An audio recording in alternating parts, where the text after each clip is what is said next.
warahmatullahi wabarakatuh. Selamat pagi semuanya. Sebelum memulai pelajaran, marilah kita berdoa. Berdoa menurut kepercayaan masing-masing dimulai.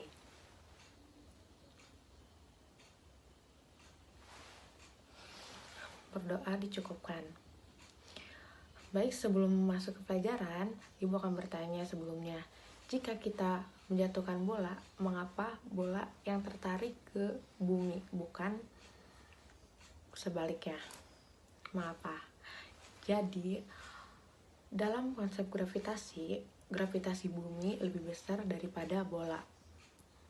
Nah, makanya bola yang tertarik ke bumi, bukan bumi yang tertarik ke bola. Nah, pertanyaan selanjutnya, Ibu akan memberikan sebuah video, jadi simak baik-baik ya.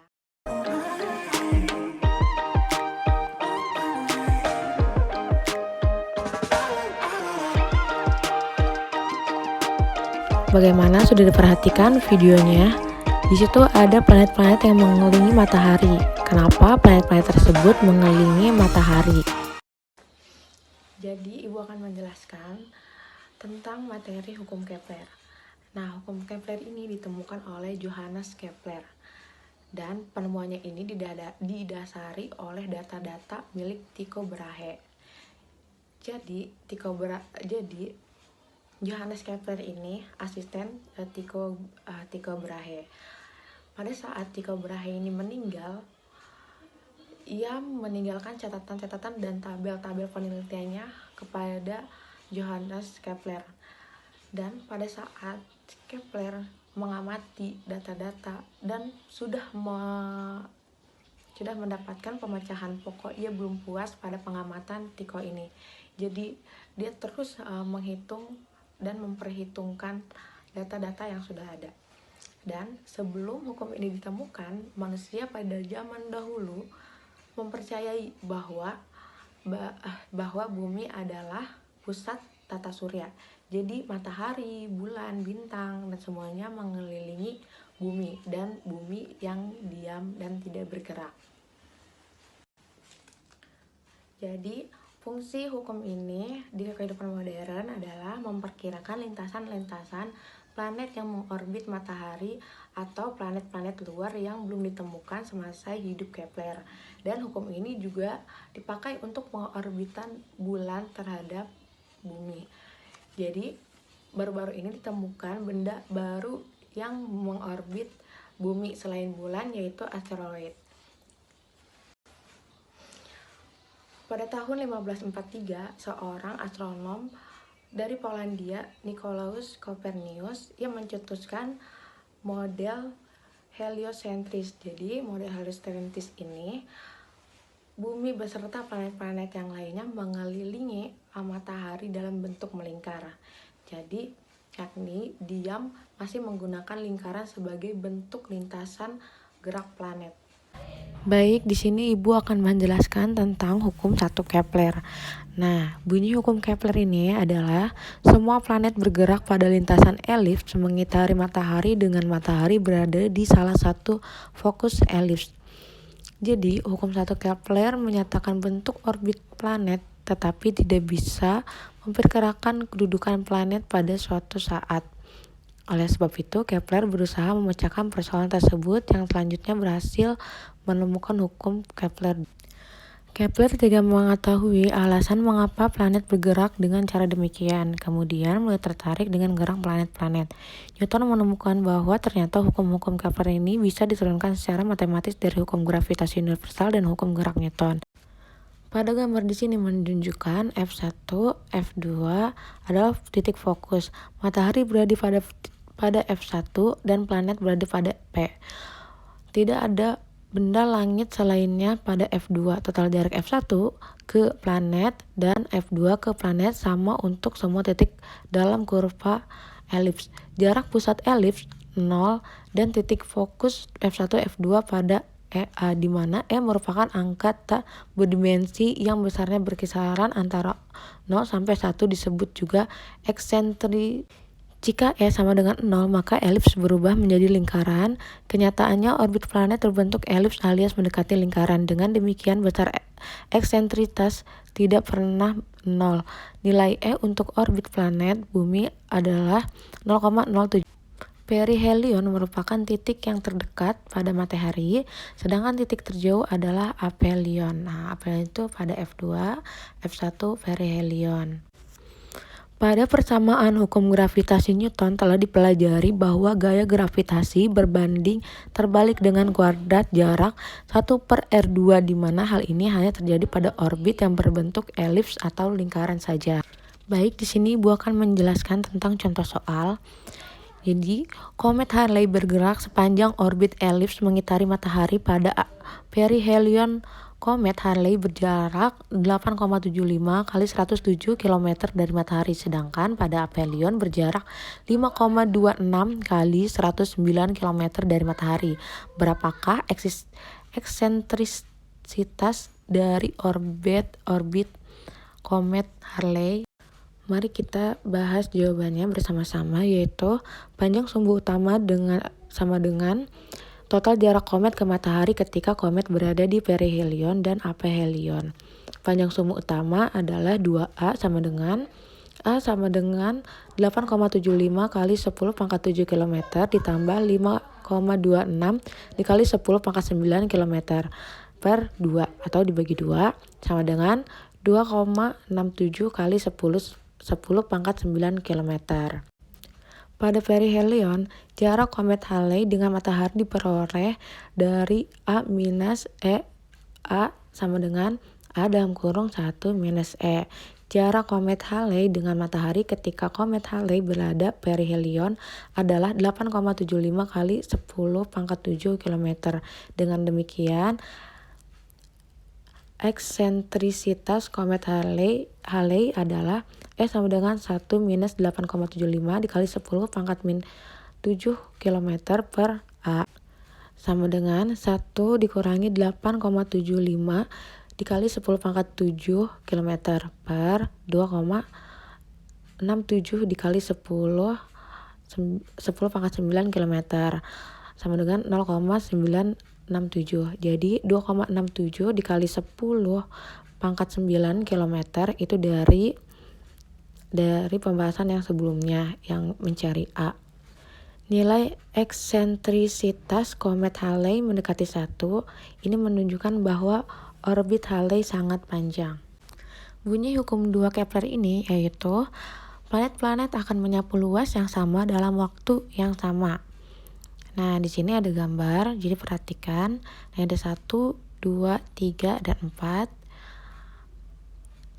Jika planet bergerak dari 1 ke 2 menempuh waktu 1 bulan, maka bergerak di sepanjang lintasan dengan kecepatan sedemikian sehingga dalam waktu yang sama garis sinar matahari membentuk sudut dengan luas yang sama. Rumusan hukum Kepler 2 ini ds per dt sama dengan C, yaitu konstan, di mana ds sama dengan luas dan T internal waktu. Dalam hukum Kepler 1 telah disebutkan bahwa lintasan planet berbentuk elips.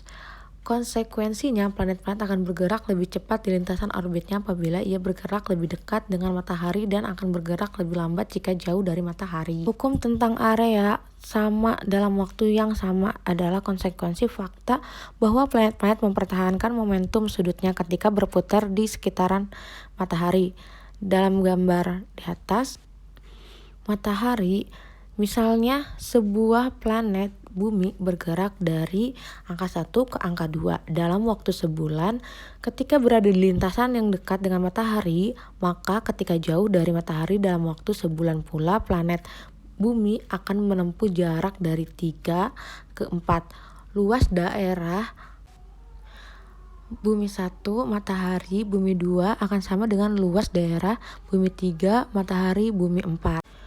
Bunyi hukum 3 Kepler adalah suatu periode suatu planet sebanding dengan pangkat 3 jarak rata-ratanya dari matahari.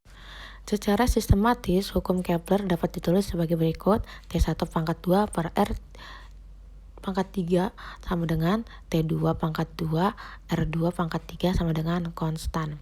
Nah, T1-nya ini adalah periode planet pertama, T2-nya adalah periode planet kedua, R1-nya adalah jarak planet pertama dengan matahari, R2-nya jarak planet kedua dengan matahari. Persamaan ini bisa diturunkan dengan menggabungkan dua persamaan hukum Newton, yaitu hukum gravitasi Newton dan hukum 2 Newton untuk gerak melingkar beraturan. Penurunan rumusnya yaitu sebagai berikut. Persamaan hukum Newton 2, sigma F sama dengan MA karena A sama dengan V pangkat 2 per R, maka sigma F sama dengan M V pangkat 2 per R. M-nya adalah massa planet yang mengelilingi matahari, A percepatan, V kecepatan, R jarak. Nah, ada persamaan hukum gravitasi Newton, Fg sama dengan G M1 M2 per R kuadrat. Fg sama dengan gaya gravitasi, M1 massa matahari, M2 massa planet, R jarak rata-rata planet matahari. Digabungkan kedua rumus di atas sehingga menjadi G M1 M2 per R kuadrat sama dengan M V kuadrat per R. M2 pada rumus kiri dan M pada ruas kanan merupakan sama-sama planet, sehingga dapat dihilangkan menjadi G M1 per R2 kuadrat V R V pangkat 2 per R. Panjang lintasan yang dilalui planet ialah keliling lintasan orbit planet. Keliling orbit planet dapat dirumuskan dengan 2 kali PHI kali R, di mana R adalah jarak rata-rata planet dari matahari. Diketahui bahwa kecepatan rata-rata planet merupakan perbandingan antara keliling orbit dan periode planet. Nah, sehingga dapat G M1 per R kuadrat sama dengan 4V kuadrat R per T2. Konstanta K sama dengan T2 per R3 juga diperoleh oleh Kepler, ditemukan dengan cara perhitungan menggunakan data astronomi Tycho Brahe. Kita juga bisa menurunkan persamaan untuk menghitung besarnya periode gerak planet dengan cara lain. Pertama, terlebih dahulu kita turunkan untuk kasus gerak melingkar. Sebelumnya kita telah mensubstitusikan persamaan hukum gravitasi Newton dan kecepatan cm ke dalam persamaan hukum 2 Newton. Perhatikan gambar tersebut. Nah, di sini sudah dapat persamaannya. Pada pembahasan mengenai gerak melingkar beraturan, kita mempelajari bahwa laju V adalah perbandingan jarak tempuh dari satu kali putaran dalam periode yang secara sistematis dirumuskan sebagai berikut. V sama dengan 2VR per T. Persamaan ini kita balik untuk memperoleh nilai T. T sama dengan 2VR per V. Kita substitusikan nilai V pada persamaan laju untuk orbit lingkaran ke dalam persamaan T. T sama dengan 2VR per V sama dengan 2VR akar R per GM sama dengan 2VR per akar GM. Pada persamaan ini tampak bahwa periode dalam orbit lingkaran sebanding dengan pangkat 3/2 dari jari-jari orbit. Newton menunjukkan bahwa hubungan ini juga berlaku untuk orbit elips, di mana jari-jari orbit lingkaran R diganti dengan setengah sumbu utama A. Jadi T sama dengan 2V A setengah per akar GM. Ini adalah persamaan periode T pada orbit elips mengitari matahari. Waktu yang diperlukan sebuah planet untuk menyelesaikan satu orbit adalah T1, di mana jarak tempuhnya sama dengan keliling lingkaran 2 PHI R1. Dengan demikian, besar V1 adalah menghitung jarak planet Mars dan matahari. Nah, diketahui periode bumi sama dengan 1 tahun, jarak matahari ke bumi 1,5 dikali 1011 meter. Periode Venus sama dengan 0,615 tahun. Ditanyakan RM jarak bumi ke matahari. Nah, tadi sudah diketahui, jadi kita tinggal dimasukkan saja D1 D2 sama dengan W1 W2 kuadrat.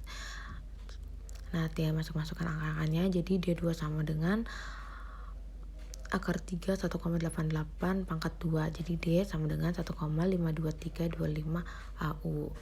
Tadi sudah dijelaskan dan sudah diketahui dan ditanyakan apa saja yang diketahui dan ditanyakan. Nah, sekarang kita masuk ke rumusnya. Nah, ini tinggal dimasukin saja rumusnya. TB kuadrat RM min B pangkat 3 sama dengan T V pangkat 2 per RM minus V pangkat 3. Nah, tinggal masing-masing saja yang tadi sudah diketahui. Jadi hasilnya adalah RM minus V sama dengan 1,084 dikali 10 pangkat 11 M. Baik, sekian penjelasan dari materi hukum Kepler ini. Nah, selanjutnya Ibu akan memberikan contoh di kehidupan sehari-hari. Nah, yang pertama adalah ketika kita berada di motor dan kita tiba-tiba menginjak rem, lalu badan kita terasa ke depan atau terdorong ke depan. Nah, itu tersebut adanya hukum Kepler. Nah, selanjutnya adalah jika kita menaruh koin di atas kertas dan lalu kertasnya ditarik, lalu koin tersebut tidak jatuh atau tetap berada di posisinya, yaitu terdapat hukum Kepler. Nah, selanjutnya ketika kita berada di atas motor dan kita tiba-tiba menarik gas, lalu badan kita tertarik ke belakang, nah itu juga mengakibatkan hukum Kepler. Dan planet-planet pada rotasi dan lintasannya pada lintasan rotasi itu juga tersebut hukum Kepler.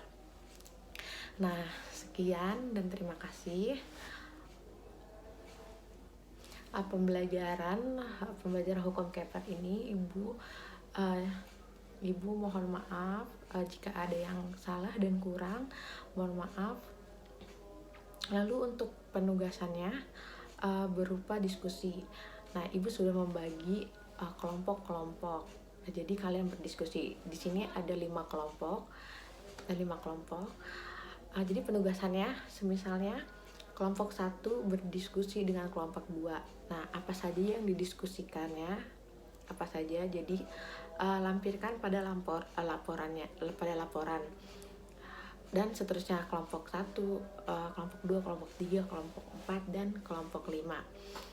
Nah, jangan lupa laporannya dikumpulkan minggu depan ya, jangan malas. Sekali lagi Ibu mohon maaf bila ada yang salah dan ada yang kurang. Jangan malas belajar, harus tetap semangat belajarnya, tidak boleh leha-leha.